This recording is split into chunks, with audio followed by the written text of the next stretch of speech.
ત્યારે જય જગન્નાથનો જય ઘોષ આજે અમદાવાદની અંદર ગુંજી ઉઠવાનો છે। આજે નાથના દર્શને લાખો શ્રદ્ધાળુઓ ઉમટવાના છે। ભગવાન જગન્નાથજી આજે ભક્તોના આંગણે અહીંયા જે પહેલીવાર વર્ષમાં અત્યારે નીકળતા હોય છે ભગવાન એ ભક્તોને દર્શન આપવા માટે નગરચર્યાએ નીકળતા હોય છે।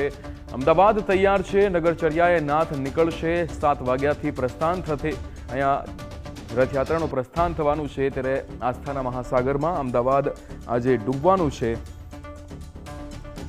ત્યારે જ રીતે આસ્થા આરાધના અવિરત પરંપરાનો આ મહાપર્વ છે।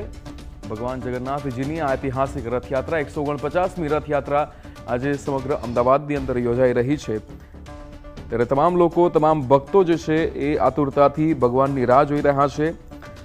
જગન્નાથ મંદિરથી આ રથયાત્રાનો પ્રારંભ થશે, ત્યારબાદ એએમસી ઓફિસથી ઢાળની પોળ અને ત્યારબાદ રાયપુર ચકલા, ખાડિયા, કાલુપુર રેલવે સ્ટેશન, કાલુપુર દરવાજા, પ્રેમ દરવાજા, દિલ્હી ચકલા, શાહપુર દરવાજા, આરસી હાઈસ્કૂલ, ઘીકાંટા, માણેક ચોક અને ત્યારબાદ જગન્નાથ મંદિર પરત રથયાત્રા ફરવાની છે।